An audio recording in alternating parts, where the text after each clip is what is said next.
하나님은 우리를 여전히 사랑하시는 줄로 믿습니다. 역사의 주관자는 하나님이시다. 우리가 얘기할 수 있는 것도 너무 감사하지요.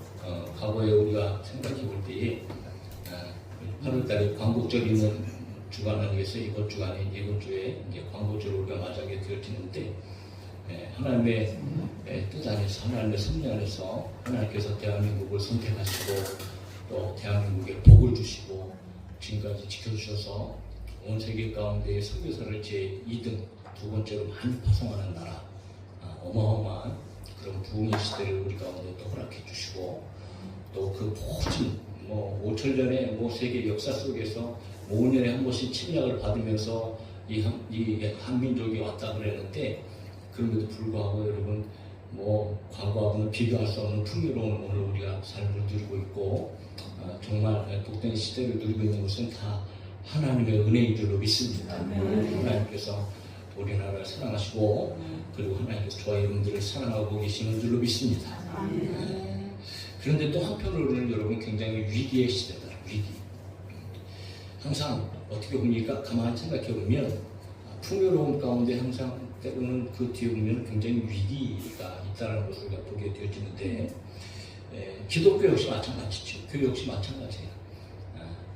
예수 그리스도께서 이 땅에 오시고 부활 승천하시고 제자들을 통하여서 복음이 전파되어지고 그리고 세계 속에 이제 기독교가 이렇게 붕의 시대를 맞이하게 되었잖아요.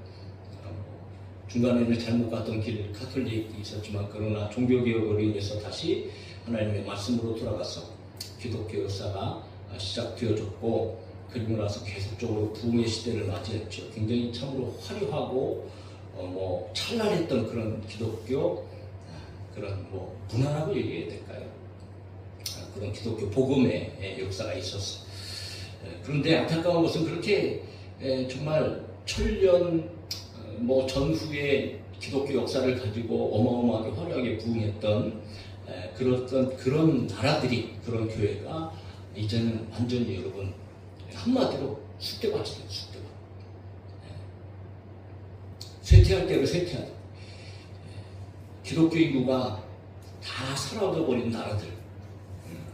그러니까 기독교가 여러분 그 나라의 종교가 되어져서 교회가 막 부흥할 때는 그 나라도 부흥하고 그 나라의 어떤 영향력이라는 것은 세상에 대단한 것이었습니다. 그런데 정말 기가 막히게도 여러분 기독교가 쇠퇴하면서 또 쇠락하면서 오히려 그 나라의 정치나 경제나 문화나 사상 이런 것들까지 다 무너져 내리고 그리고 연약한 나라들이 이제 되어졌다는 이것을 우리가 역사를 통해서 발견되게 되어지는데 교회의 형편은 지금 말할 수 없을 만큼 비참하지. 수많은 나라들의 그런 교회들이 예수님을 섬기는 사람들이 이제는 예수님을 예배하는 사람들이 사라져버렸대. 그래서 여기 예배하는 사람들이 없으니까 교회가 존재할 필요가 없잖아요. 존재할 수가 없죠. 그래서 지금 큰 교회들이 참 좋다고 얘기하지만 나중에는 굉장히 어떤 더 어려운 어떤 이런 상황들을 만나지 않을까 그렇게 예측되기도 하는데 교회들이 성도들이 없으니까 예배하는 사람이 없잖아요. 그러니까 여러분 다 사라지고 팔려나가고 문을 닫고 어차피 팔아야 되니까 극장으로 팔려가고 박물관이 되고 공연장이 되고 심지어는 그냥 교회 내부 그대로 놓고 그곳을 술집으로 사용하고 그것을 나이트장으로 사용하고 그러니까 세상 엄청 그러니까 교회는 건물은 똑같아. 그 건물 그대로 사용하면서 그냥 그 안에서 술 파티가 벌어지고 음란한 문화들이 벌어지고 있는 것이 지금 유럽의 각국의 교회들의 상황이에요. 굉장히 심각하지. 한국 역시 마찬가지입니다. 유럽의 나라들은 수백 년, 천년 전후의 역사를 가지고 있지만 사실 한국은 세계 속에서도 손꼽을 만큼 이런 전례가 없어요. 우리가 이렇게 기독교 문화가 꽃피우고 기독교가 부흥이 되어지고 그리고 그 가운데에 그 짧은 시간 안에 이 한강의 기적이라는 어떤 이런 타이틀을 받으면서 이 대한민국의 발전, 부흥은 이건 정말 눈부신 그런 성장이었습니다. 그런데 그 문화는 그렇게 길지 않아요. 지금 뭐 120년, 140년 전에 뭐 기독교가 이제 우리 이 한반도 땅에 들어오지 않았겠어요?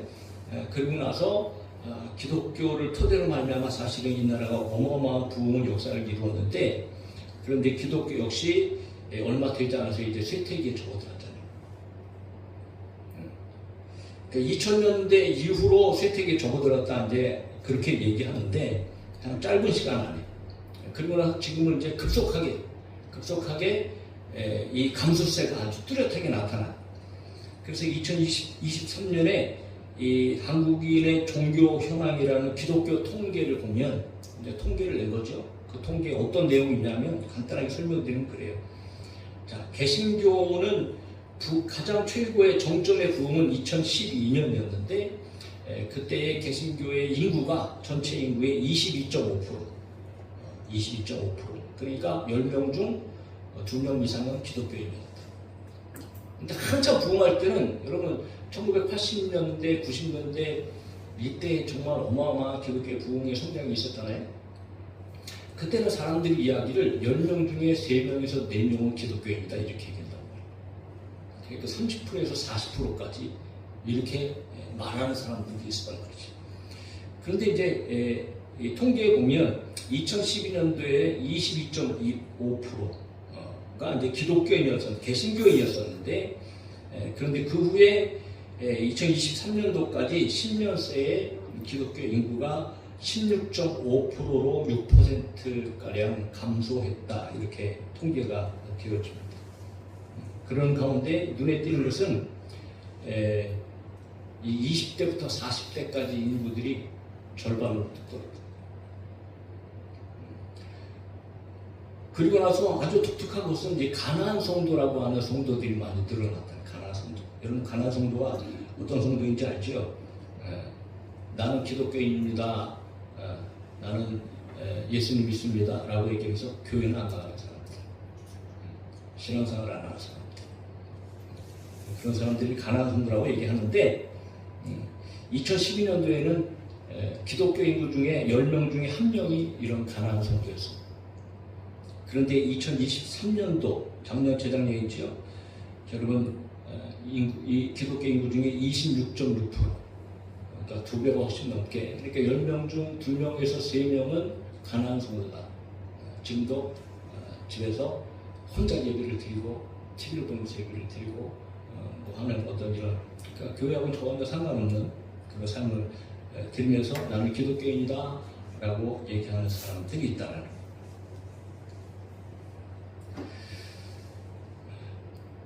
이것은 이제 점점 더 앞으로 이제 많이 늘어나게 될 것이고요. 근데 여기에 아주 지대한 영향을 끼쳤던 것이 바로 코로나죠. 코로나 때 여러분 온 교회가 그냥 방송으로 예배를 드려요. 그나마 방송으로라도 예배를 드리면서 신앙을 붙잡고 하나님을 붙잡았던 것은 참 좋은 일인데, 그러나 그 반면에 이제 그것이 이제 편해져서 이렇게 모일 수 있는데도 불구하고 그냥 여전히 가난한 성도가 되어져서 오히려 더 많아졌어요, 숫자가. 그리고 아예 교회를 떠나고 믿음을 떠나고 복음을 떠난 사람들도 굉장히 많은 거예요. 지금 그렇게 파악이 되어지잖아요. 자, 이런 추세로 가면 앞으로 10년 뒤에는 어떻게 될까를 이렇게 이 추이에 따라서 이제 조사를 했어요. 계산을 해봤어요. 그러니까 10년 뒤에는 개신교의 인구가 12.6%까지 떨어질 것이다. 그러니까 10명 중에 1명 정도만 이제. 그리고 여러분 심지어 앞으로 40년, 50년 후에는 한국에서 기독교는 사라지게 될 것이다. 저희들이 지금 이제 뭐 놀러 가신 분들은 30년, 40년 사시기 바라는데 좀 젊은 사람들은 좀 그런 시대 만남에 살게 돼요. 교회를 찾아보기 이제 어려워요. 지금은 여러분 차를 타고 여행을 가보세요. 고속도로를 가보세요. 또 낮에는 잘 안 보여도 저녁 때는 여러분 이 십자가 빨간 빛이 강산마다 막 곳곳마다 시골마다 도시마다 빨간 빛이 쫙 눈에 들어오거든요. 제가 어떨 때 이제 비행기 타고 이렇게 저녁 때 비행기 타고 이렇게 하늘을 딱 내다보면요, 야, 정말 이 십자가가 너무 많아. 근데 많다고 해서 나쁜 것이 아니고 굉장히 아름답죠. 근데 이제 앞으로는 이 점점 지금도 사실 줄어들고 있어요. 코로나 시대 가운데 교회가 5천 개가 사라졌느니 없어졌느니 막 이러거든요. 그러니까 지금 이제 줄어들고 있는 추세인데 참으로 위기죠. 그렇게 화려했던 어마어마한 부흥을 또 경험했던 그런 한국 교회 역시 지금은 그냥 곤두박질 치고 있는 상황이 위기의 시대인 거죠. 자, 그런 시대 속에서 저와 여러분들은 과연 우리는 어떤 정신을 가지고 또 어떻게 대처하면서 우리는 살아가야 될까? 사실 고민하셔야 되잖아요. 고민하셔야 되잖아요. 장담할 수 있나요? 그럼 살아가면서 제일 중요한 게 뭘까요? 우리 인생에 있어서 가장 중요한 것은 저와 여러분들의 생명이죠. 할렐루야. 우리의 생명이 가장 중요하죠. 돈도 필요하고 건강도 필요하고 여러 가지 우리 가운데 필요한 것들이 많이 있어도 생명보다 더 중요한 게 어디 있어요? 저희 여러분들이 생명이 살아가면서 사는 것이 가장 중요하지 않겠어요? 그런데 오늘 믿음의 사람들이 오늘 여러분 그런 이 생각 속에서 오늘 성경에서 저와 여러분들에게 요구하는 것은 우리에게 이제 영원한 삶이 보장되겠다는 것 아니겠습니까?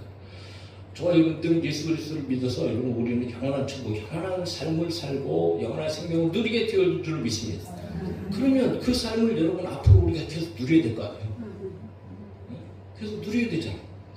거기서 도태되거나 탈락되거나 거기서 벗어나는 일이 있어서는 안 되잖아요. 네? 자, 그런 의미에서 오늘 저와 여러분들은 오늘의 말씀을 정말 잘 들어야 됩니다. 왜냐하면 오늘 저와 여러분들이 읽은 이 4절의 본문의 약속의 이 하나님의 언약의 말씀이 바로 구약 시대에 주신 말씀인데 오늘날 이어지는 하나님의 생명의 말씀으로 오늘 이 마지막 시대의 위기 속에서 우리는 어떻게 살아남을 것인가, 또 하나님께서는 어떻게 하는 자들을 살려두실 것인가 라고 하는 것을 보여주는 그런 말씀이기 때문에 신학적 주제 중 하나인 아주 중요한 주제가 하나 있어요. 바로 남은 자는 남은 자. 남아있는 게 끝까지 남아야 한다는 거지. 자, 그 주제를 가지고 이제 오늘 본문이 기록되어졌는데 이사야가 활동하던 시대에 주전 한 700년 8세기 정도죠.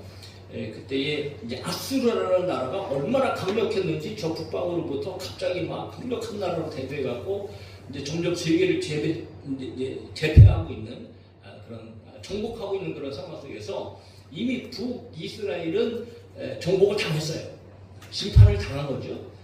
그리고 나서 남유다까지도 이제 막 위태위태한 그런 상황에 놓인 그런 풍전등화 같은 상황 속에서 하나님께서 이사야 선지자를 통해서 이스라엘 백성들에게 이제 말씀하시는데 이 말씀의 중심에 남은 자가 있다는 거죠. 그럼 하나님께서는 무엇을 말씀하시냐면 두 가지를 동시에 말씀하시는 거예요. 심판과 구원을 동시에 하나님께서 말씀하십니다. 여러분, 우리는 항상 기억해야 됩니다. 심판의 때가 있어요. 할렐루야. 그런데 여러분, 심판의 때가 있는가 하면 심판받는 중에서도 구원받는 사람은 반드시 있습니다. 그러니까 심판과 구원은 동전의 양면과도 같은데 우리는 그러면 어떤 편에 서야 되느냐. 심판받는 자 쪽에 있어야 되는가, 구원받는 자 쪽에 있어야 되는가. 그래서 오늘 하나님께서는 구원받는 자는 어떤 사람들인가 라는 것을 얘기할 때 그들은 바로 남은 자다라고 그렇게 얘기합니다. 그러므로 하나님의 말씀은 어떻게 보면 참 심각한 심판의 말씀이지만 또한 그 반면에는 저와 여러분들에게 어마어마한 위로를 주시고 소망을 주시는 하나님의 생명의 말씀인 것을 저와 여러분들이 오늘 들어야 된다는 거죠. 오늘 22절에도 보면 그렇게 표현되어 있잖아요. 바다의 모래 같을지라도 남은 자만 돌아온다 이렇게 되어 있어요. 그러니까 이스라엘 백성들이 아무리 많은 바닷가의 모래 같은 그런 백성들이라 할지라도 그 가운데에 남은 자만 하나님 앞에 돌아와서 구원받게 되어진다 그런 의미거든요. 자, 이것은 물론 하나님의 주권 속에서 일어나는 일이지만 대다수가 많은 사람들이 멸망하는 그런 순간에도 소수는 하나님 앞에 돌아와서 구원을 받는 사람들이 있게 될 거야 라고 하는 하나님께서 이사야를 통해 주신 예언이라는 거죠. 그러니까 남은 자에게는 구원이 있다라는 거예요. 남은 자들에게는 소망이 있다라는 거죠. 예? 그러므로 이 말씀은 이스라엘 백성뿐만 아니고 오늘 교회와 저와 여러분들에게도 동일하게 하나님께서 주시는 말씀으로 우리가 분명히 받아야 되는데, 한편으로는 아픈 말씀입니다. 예. 한편으로는 소망의 말씀이지만 저와 여러분들은 소망의 말씀을 듣기를 예수님의 이름으로 축복합니다. 혹시 아프게 들린다 할지라도 여러분, 아픈 말씀을 우리에게 왜 주시는가? 아픈 사람은 약을 먹어야 되니까. 그죠? 아픈 사람은 약 먹지. 약. 특별히 보약을 좋아하시잖아요. 보약. 여러분, 보약의 말씀을 드셔야지. 하나님의 말씀은 보약과도 같다. 우리의 영혼을 강하게 하시고 저희의 삶을 건강하게 하시고. 그래서 여러분, 하나님의 말씀은 두 첩의 보약이죠. 그래서 성경 얘기했잖아요. 구약이 있고 신약이 있고. 두 첩의 보약. 그런데 여러분, 보약 먹을 때 달아요, 써요? 쓰지. 왜 쓸까요? 몸에 좋으니까. 그러니까 몸에 좋은 거는 항상 쓰다. 그러니까 하나님의 말씀도 때때로는 여러분 우리 가운데 참 써요. 하나님의 말씀 들을 때 아프기도 하고 괴롭기도 하고 참 가슴을 칠 일도 있고 그렇단 말이지. 그런데 왜 그런가? 왜 그런 일이 있어요? 하나님의 말씀은 살아있는 말씀이고 하나님의 말씀은 보약 같은 말씀이기 때문에. 그러므로 저희들은 이 말씀을 잘 들어야 되고 잘 먹어야 되고 잘 마셔야 되고. 여러분, 하나님께서 그래서 오죽하면 하나님의 말씀 봐라, 내 말이 불 같지 아니하냐 방망이 같지 아니하냐. 그러니까 하나님의 말씀을 들을 때 굉장히 사실은 때로는 어떨 때는 막 찔림이 있어야 되고요. 이게 막 고통스러워야 되는 게 이게 당연한 말씀입니다. 그러나 그렇게 고통을 느끼고 그렇게 찔림을 받을 때 그때 비로소 희망이 있고 소망이 있다는 이 사실 저와 여러분들은 분명히 기억을 해야 되는 거죠. 네? 그래서 오늘 말씀에도 여러분 마찬가지. 자, 그렇다면 오늘 여러분 저와 여러분들은 남은 자가 되어져야 되는데, 그렇게 남은 자는 어떤 사람들이 남은 자고 또 그 남은 자들은 어떤 삶을 살아가는 사람들일까 라는 것을 오늘 본문에서 분명하게 우리 가운데에 가르쳐주고 있는 것을 우리가 보게 되어집니다. 자, 그것은 무엇이냐면 제일 먼저 여러분 오늘 20절에서 말씀하신 것처럼 같이 한번 읽어봅시다. 1번 시작. 여호와를 진실하게 의지하는 자. 할렐루야. 한 번 더 시작. 여호와를 진실하게 의지하는 자. 그러니까 남은 자는 여호와를 진실하게 의지하는 자다. 그러니까 20절에 이렇게 기록하잖아요. 20절 말씀을 또 한번 같이 읽어볼까요? 시작. 그날에 이스라엘의 남은 자와 야곱 족속의 티나는 자들이 다시는 자기를 친자를 의지하지 아니하고 이스라엘의 거룩하시니 여호와를 진실하게 의지하느니. 할렐루야. 그날에 마지막 심판의 날에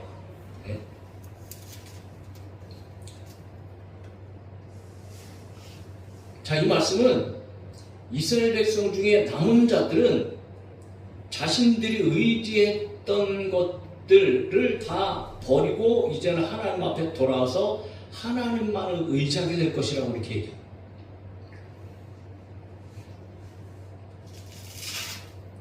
그런데 이스라엘 백성들이 무엇을 의지했냐 하면 오히려 자기들을 공격하는 그 아수르를 의지하게 돼요. 그러니까 우리들은 참 어리석어요. 우리를 괴롭게 하는 것들을 오히려 의지하면서 살아갈 때가 많다. 돈이 필요한 거지만 여러분, 이 돈 때문에 얼마나 고통스럽고 괴로워요. 사람을 속이잖아요. 돈이 속이지. 그런 말이 있잖아요. 근데 우리 그렇게 힘들어하고 어렵게 하는 이것 때문에 얼마나 많은 문제들이 있어요. 그런데 여러분 오히려 그것을 의지하잖아요. 마치 그런 거예요. 그러니까 어려움을 당하면서도 자신의 무능력함을 알면도 불구하고 그러니까 여전히 나 자신을 의지하고 세상에 의지할 수 없는 것들, 오히려 나에게 해가 되어주는 것들까지도 의지하고 있는 우리의 모습이라는 거죠. 그러니까 하나님의 자녀라고 하는 사람들이 하나님 이외에 의지하는 것들이 참 많이 있는 거예요. 더군다나 의지할 수 없는 존재임에도 불구하고 의지하는 일들이 참 많은 거죠. 그것은 결국 자신을 파멸로 인도하는, 이끌게 되어지는 것이. 그래서 우리는 늘 어떤 일이 생겼을 때, 지금 여러분 남조다가 막 이런 공격 가운데, 위기 가운데 있잖아요. 네? 자, 우리는 살아가면서도 우리 역시 그런 힘들고 어려운 일들을 우리는 순간순간 만나게 되어진다는 거죠. 그러면 제일 먼저 저희 여러분들이 어떤 위기가 딱 닥쳤을 때 우리는 무엇을 먼저 하는가? 잘 생각해 보세요. 그것을 해결해 보려고 가지각색의 방법을 머리를 굴리죠. 그리고 여러 가지 일들을 막 계획하지요. 그리고 사람을 찾아가기도 하고, 뭐 여러 가지 뭐 방법을 뭐 사용하기도 하고, 뭐 이렇게 아마 할 겁니다. 그런데 우리는 여러분 그렇게 살지 말고 제일 먼저 어떤 일이 닥쳐도 저희 여러분들은 오직 하나님을 더 먼저 찾아야 되고 하나님을 더 의지해야 된다. 그러니까 세상의 방법을 먼저 찾지 말고요, 하나님 앞에 먼저 나오셔야 돼요. 그리고 하나님의 말씀을 듣고 기도를 통해서 문제 해결의 방법, 실마리를 찾으려고 노력하는 것이 먼저여야 된다. 그게 하나님을 의지하는 거예요. 그런데 온통 하나님은 싹 빼먹고 세상의 것들을 의지하고 이 방법 저 방법 다 쓰다가 안 되고 결국은 여러분 그냥 뭐 문제만 더 커지고 그 고통 가운데에 어쩔 수 없이 하나님 앞에 나오는 사람들이 있는데, 그러나 그때라도 하나님 앞에 나오는 것은 굉장히 다행스러운 일이죠. 그런데 그렇지 않은 사람들이 많으니까 문제예요. 그러니까 하나님을 그렇게 의지하는 사람들은요, 실제적으로 신앙생활하는 사람, 그 많은 사람들 중에서 하나님을 그렇게 의지하는 사람들은요, 이게 보기 쉽지 않아요. 그래서 우리는 여러분 근심이 있습니까? 염려가 있습니까? 그것을 내 힘으로 내 능력으로 해결하려고 하지 말고 일단 하나님을 의지하고 하나님 앞에 맡기고, 그 성경 끊임없이 얘기하잖아요. 너 문제가 있냐? 그러면 나한테 와서 좀 맡겨라. 나한테 기도하라. 그렇게 말씀하시잖아요. 그러니까 우리는 그분의 인도하심을 구하는 삶을 먼저 살아가야 된다는 거죠. 그것이 여러분 하나님을 의지하는 건데, 그런데 유다 백성들도 하나님의 백성들이라고 하는 사람들이 문제가 터지니까 어떤 힘을 의지하고 권력을 의지하고 이방 나라를 의지하고, 그것은 여러분 하나님을 의지하는 것이 아니에요. 그런데 끝까지 하나님 앞에 남은 자들은 오직 하나님을 의지하는 사람들이라는 것을 오늘 본문을 통해서 이야기하고 있는데, 그 보세요. 이스라엘 백성들이 어떻게 살았는지. 이사야 31장 1절에 보면 도움을 구하러 애굽으로 내려가는 자들은 화 있을진지. 그러니까 애굽을 의지하는 거죠. 도움을 구하러 애굽으로 내려간다는 거예요. 그들은 말을 의지하며 병거의 많음과 마병의 심히 강함을 의지하고 군사력 강한 힘을 의지한다는 거죠. 그래서 도움을 요청하는 거예요. 이스라엘의 거룩하신 일을 악모하지 아니하며 하나님을 의지하지 않았다는 거죠. 여호와를 구하지 않았다. 하나님 앞에 기도하지도 않았어요. 오늘 신앙생활하는 사람들 중에서 그렇게 살아가는 사람들이 참 많아요. 예배는 드리고 말씀은 그렇게 듣는데도 실제적으로 우리의 삶에 이렇게 삶 가운데에 이렇게 돌아가서 사는 것을 보면 참 기도해야 될 일이 얼마나 많은지 몰라요. 예? 우리가 도움을 받아야 할 일이 너무 많잖아요. 그런데 하나님을 의지하지 아니하고 뭐 그냥 어떻게 한번 해보려고 그냥 점점 긁어가면서 가지가지 방법을 찾아보고 여러 가지 것들을 찾아보고 하는 그런 우리들의 모습. 사랑하는 성도 여러분, 저희분들이 마지막 때에 정말 여러분 하나님을 의지하는 그 무엇보다도 그 많은 사람 중에서 이스라엘 그 많은 백성 중에서 하나님을 의지하는 사람들은 극히 소수일 것이다 이렇게 얘기하거든요. 그러니까 오늘도 마찬가지인 거예요. 이 교회 가운데 오늘도 막 어마어마한 사람들이 지금 예배드릴 수 있을 거 아니에요. 그러나 그 가운데 정말 삶 속에서 하나님을 절대적으로 의지하고 살아가는 사람들은 도대체 몇 명이나 될까? 우리 안에 여기서도 지금 행복가득한 교회 성도 여러분, 오늘 예배드린 여러분, 앞으로 저와 여러분의 삶이 바뀌길 바랍니다. 정말 하나님만을 먼저 의지하고 절대적으로 의지하고 아멘. 그 하나님께서 가르쳐주시는 방법으로 하나님께서 열어주시는 길을 통해서 저와 여러분들이 평안한 삶을 살고 구원의 삶을 살아갈 수 있기를 예수님의 이름으로 축복합니다. 아멘. 그래서 여러분 성경을 얘기하는 거예요. 잠언의 3장 5절부터 6절까지 다 같이 읽어요. 시작. 너는 마음을 다하여 여호와를 신뢰하고 내 명철을 의지하지 말라. 너는 범사의 그를 인정하라. 그리하면 내 길을 지도하시리. 할렐루야. 그러니까 내가 찾으려고 그러지 말고요. 일단은 기도부터 해요. 하나님 우리죄 하나님. 그러면 왜 그런지 하나님께서 깨닫게 하시는 것들이 있고요. 기도하면 하나님께서 길을 가르쳐 주신다고. 들리는 것 없고 보이는 것 없어도요. 기도하고 찾으면 희한하게 하나님의 도우심의 역사가 오히려 우리의 삶 가운데 나타나서 오히려 더 좋은 길을 찾게 되어지고 더 좋은 방법을 만나게 되어지는 거예요. 아멘. 이것이 여러분 저와 여러분들이 살아가야 할 방법이에요. 그러니까 하나님을 의지할 때에 이런 일들이 일어나는 거예요. 아멘. 성경에서 여러분 여러 사람들이 있지만 다윗을 한번 보세요. 이스라엘 백성들과 여러분 블레셋이 싸움에 전쟁이 났잖아요. 이 전쟁 가운데 한 사람 때문에 그냥 이스라엘은 초토화 됐어요. 골리앗이라는 키가 3m가 되는 어마어마한 거인 막 나와서 니들이 뭐냐 막 그러면서 막 이스라엘을 깔보고 하나님을 욕하고 그런데 전쟁터에 다윗이 가보니까 소년 학생 중고등학생의 소년이 가보니까 저 뭐 키 큰 인간이 말하는 게 괘씸하거든. 사람들은 군사들은 다 옆에서 벌벌벌 떨고 있는데 다윗이 들어보니까 이건 뭐 너무 괘씸한 거예요. 어디 감히 이 개만도 못한 게 하나님을 욕하고 하나님의 백성들을 욕해? 그냥 이거는 강하고 담대하게 나 좀 보내주세요. 그래갖고 여러분 골리앗 앞으로 소년 다윗이 나가잖아요. 그때 다윗이 하는 얘기는 다른 얘기한 게 아니에요. 그가 골리앗을 향하여서 나아갈 때 무슨 얘기를 하느냐면 너는 칼과 창과 단창으로 내게 나오거나 나는 만군의 여호와의 이름 곧 내가 모욕하는 이스라엘 군대의 하나님의 이름으로 내게 나간다. 그러면서 여러분 담대하게 막 그를 막 그 골리앗을 향해서 달려가면서 이미 준비해냈던 물맷돌, 저 시내가고 반들반들한 돌 5개 딱 넣어갖고 이 물맷돌 이거 하나 딱 손에 주고요. 그렇게 외치면서 나가서 그냥 한 번만 던져서 한 번만 던지니까 그것이 이 골리앗의 이마의 정중앙에 극서에 그냥 돌이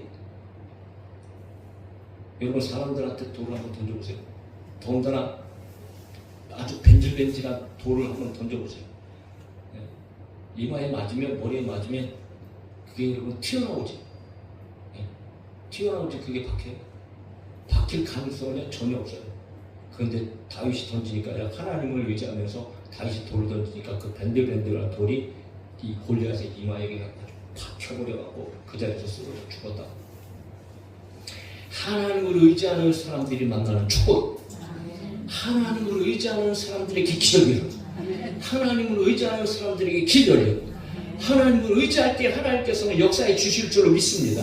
이런 사람들이 남은 자가 되어져서 축복의 사람이 되어지고 구원받은 사람들이 되어진다. 그런데 여러분 진실하게 의지하라 이렇게 얘기하잖아요. 진실하게 의지하라는 말은요 다른 말 아닙니다. 끝까지 의지하라. 변함없이 의지하라. 항상 변덕 떨지 말고 이랬다 저랬다 하지 말고 하나님을 한 분 의지하면요 순간순간 모든 삶 속에서 언제나 먼저 하나님 앞에 나와서 하나님 앞에 기도하고 하나님 앞에 묻고 그 때로는 하나님께서 아무 말씀도 안 하시는 것 같아요. 그러나 기도하고 사는 것하고 기도 안 하고 사는 것하고 이거 천지차이입니다. 기도한다는 것은 하나님을 의지한다는 것이고 기도 안 한다는 것은 여러분 하나님을 의지하지 않는다는 거예요. 그러니까 기도하면 하나님을 의지하고 살아가면 하나님께서 희한한 길로 그 성경에는 기이한 도우심이라고 표현합니다. 아주 기이한 도우심으로 하나님께서는 도와주시는 역사가 삶 가운데 펼쳐지게 되죠. 그렇게 한번 살아보셔야 그 맛을 아세요. 할렐루야. 네. 오늘 저와 여러분들이 정말 하나님의 말씀을 듣고 언제나 어떤 순간에나 하나님을 먼저 의지하고 하나님 앞에 기도하고 그러면서 살아갈 수 있는 축복의 사람들이 될 수 있게 예수님의 이름으로 축복합니다. 자, 두 번째 한 가지는 더 간단하게 말씀드리는데 이거 굉장히 중요한 일입니다. 회개하셔야 됩니다. 오늘 21절, 22절에서 어떻게 표현했냐면 이렇게 되어 있죠. 남은 자, 곧 야곱의 남은 자가 전능하신 하나님께 돌아올 것이라. 이스라엘의 백성이 바다의 모래가 들지라도 남은 자만 돌아오리라 했어요. 여러분, 돌아온다는 말을 우리는 잘 들으셔야 돼요. 돌아온다. 하나님께 돌아온다는 거예요. 그러면 그 전에는 하나님으로부터 멀어졌다는 것을 얘기했죠. 하나님 앞에서 떠나 있다는 것을 얘기합니다. 그러므로 여러분, 하나님 앞에 멀어져 있고 떠나 있던 것이 하나님 앞으로 돌아온다. 하나님께 가까이 나간다는 거죠. 그러니까 하나님께서는 이스라엘 백성들이 잘못할 때마다 항상 하시는 말씀은 돌아와라, 돌아와라, 돌아와라 이렇게 말씀하셔요. 이것은 무슨 말씀이냐? 한마디로 너희들 잘못 가고 있어. 돌아와야 돼. 나한테 가까이 와야지. 쉬운 말로 회개하라는 말.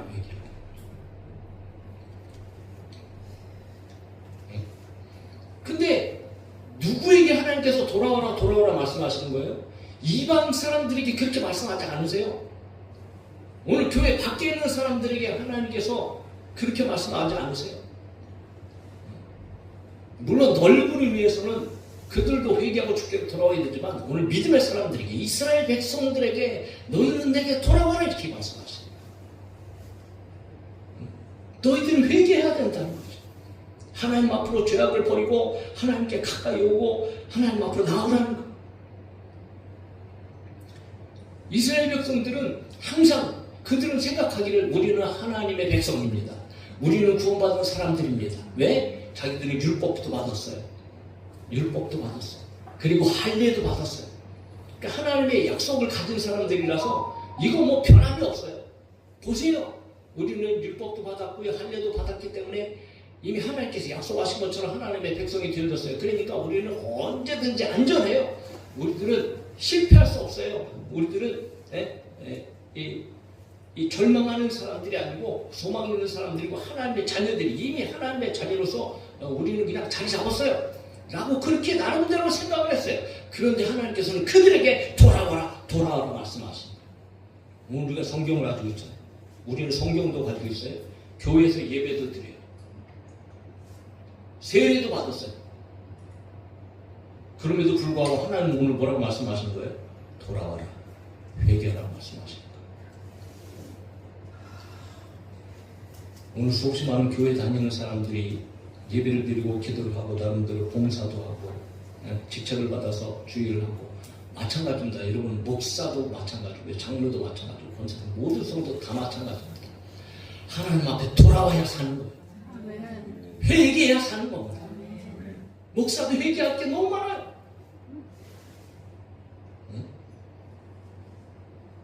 그런데 그냥 타성에 젖어갖고 회개할 거 찾지 못하고 여전히 목회를 하면서도 인간적인 방법으로 어떻게 하면 여러분 좀 사람을 좀 늘려볼까, 어떻게 하면 좀 건물을 좀 화려하게 접을까, 막 이런 데에 막 심취하고 말이지. 그렇게 목회하는 성도들도 역시 마찬가지예요. 우리는 여전히 세상에 살아가잖아요. 세상의 문화가 얼마나 화려하고 끊임없이 우리를 유혹하는 일들이 얼마나 많습니까? 그렇게 살아가면서도 성경에서는 죄라고 말씀하시는데, 거기서 돌아오라고 말씀하시는데 깨닫지도 못하고 듣지도 못하고, 그러니까 눈이 있어도 보지도 못하고 귀가 있어도 듣지도 못하고, 하나님께서 자기 백성들에게 그 백성들은 그런 백성들이야 라고 말씀하시면서, 그럼에도 불구하고 남은 자들이 있을 것이다. 듣고 돌아올 사람들이 있을 것이고 보고 깨달을 사람들이 있을 것이다. 오늘 저와 여러분들이 그런 사람이 되어줘야 된다는 거죠. 아멘. 여러분 순간순간 우리는요 회개할 것들이 너무 많은 거예요. 네? 기도도 못하고 사는 거, 그리고 하나님의 말씀대로 살아가지 못하는 거 생각해 보세요. 순간순간에 우리가 일주일 동안 살아가면서 나는 얼마나 하나님을 의지하고 하나님의 말씀을 기억하고 하나님의 말씀대로 살려고 내가 노력하면서 살아가는가. 일주일에 탁 와갖고 말씀을 들었는데 그 외의 삶은 전 말씀과 상관없는 삶을 살아가고 있지 않을까. 하나님 뭐라고 말씀하세요? 너 돌아와야 된다. 회개해야 된다는 거죠. 그런 은혜를 받았음에도 불구하고 예수 그리스도를 통해서 여러분 우리가 정말 이 죽을 수밖에 없는 저와 여러분들이 다시 살게 되고 하나님을 아빠 아버지라고 부르면서 구원을 받은 백성들이 여전히 여러분 하나님을 의지하지 아니하고 자기 마음대로 자기 뜻대로 살면 되겠어요. 심각한 것은 그렇게 살다 보면 반드시 때가 와요. 무슨 때가 오는 거예요? 심판의 때가 온단 말이에요. 그래서 23절, 24절, 22절, 23절에 오늘 결론적인 말씀인 거예요. 같이 한번 읽어볼까요? 시작. 넘치는 공의로 파멸이 작정되었습니다. 이미 작정된 파멸을 주 만군의 여호와께서 온 세계 중에 끝까지 행하시리라. 할렐루야. 하나님은 온 세계를 심판하시는 분인데 그 온 세계를 심판하신다는 것은 하나님의 백성들 가운데도 심판의 때가 있다는 것 아니겠어요? 네. 물론 하나님은 은혜와 사랑이 무한하신 분이에요. 아무 없으신 분입니다. 그 아들까지 내어주신 사랑의 하나님이세요. 그렇다고 죄인까지 구원하시는 분이신가? 아니요. 하나님은 공의의 하나님이세요. 죄는 반드시 심판하시는 하나님이라는 거지. 그거는 이미 정해진 거예요. 그 온 세상의 마지막 때 그날에 이미 작정되어진 이 심판의 날이 있는데 그 심판의 날에 하나님의 자녀들도 포함되어 있어요. 이스라엘 백성들도 포함되어 있어요. 그러나 그 가운데서도 남은 자가 있을 거야. 하나님을 의지하는 사람들이 있을 거야. 하나님 앞에 돌아오는 사람들이 있을 거야. 그런 자들은 끝내 구원받게 될 거야. 라고 하는 말씀이 오늘 본문의 말씀이라는 거지. 자, 이 말씀은 여러분 신약 시대에 과거의 주전에 지금으로부터 그러니까 한 2000년, 2700년, 2800년 전에 이사야가 이스라엘 백성들에게 하신 말씀이지만 여러분 오늘 우리 가운데 상관없다고 말하지 말고. 그래서 여러분 신약 성경에는 바울이 복음을 전하면서 이 말씀을 교회들에게 하면서 그대로 이 말씀 바울이 로마서 9장 27절 28절 또 같이 한번 읽고 마무리합시다. 시작. 또 이사야가 이스라엘에 관하여 외치되 이스라엘 자손들의 수가 비록 바다에 모래가 들더라도 남은 자와 구원을 받으리니 주께서 땅 위에서 그 말씀을 이루사 심판을 속히 행하시리라 하셨느니라. 할렐루야. 오늘 이사야의 말씀을 그대로 적용하면서 신약 시대의 교회들에게 너희들이 남은 자와 같은 존재가 되어져야 된다 이렇게 말씀하셨어요.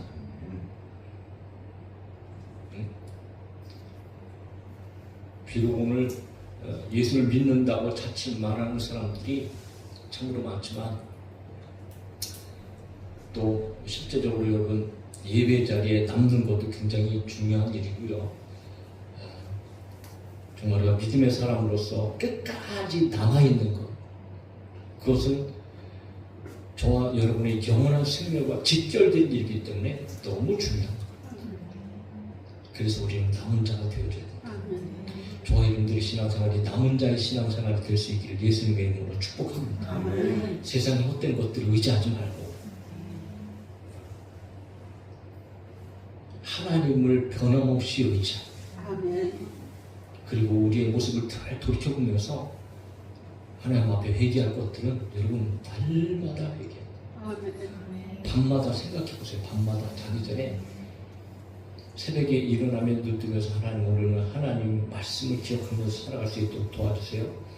밤에 자기 전에는 말씀 속에서 내가 살았는가 한번 생각해보고 여러분 그렇지 못했다면 늘 회개하면서 사세요.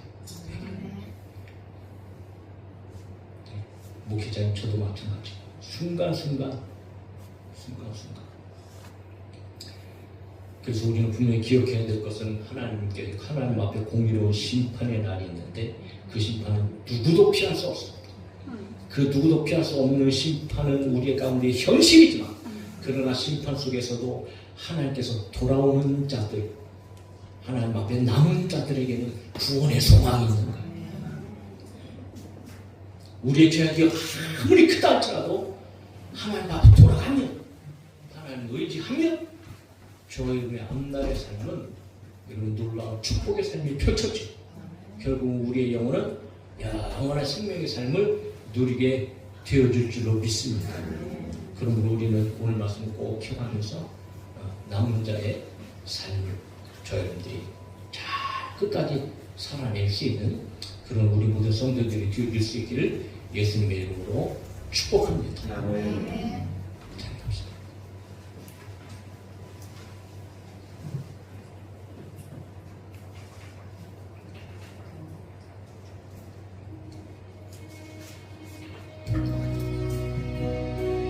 자, 여러분이 정말 힘있는 그런 신앙생활이 되어졌으면 좋겠어요. 자, 주품에 품으셔서 주품에 품으소서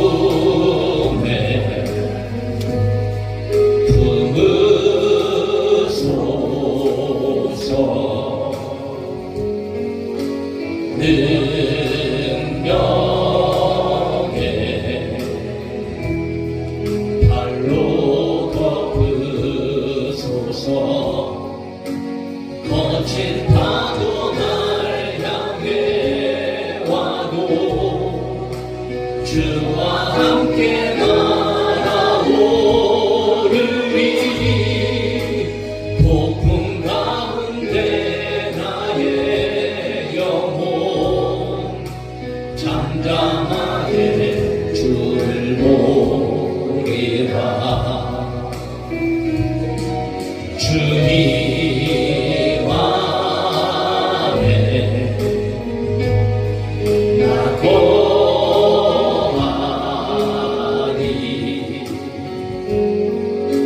주 능력 나 잠잠히 믿네 거친 파도 날 향해 와도 주와 함께 날아오르리 폭풍 가운데 나의 영혼 잠잠하게 주를 보리라 나의 주품에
함께 나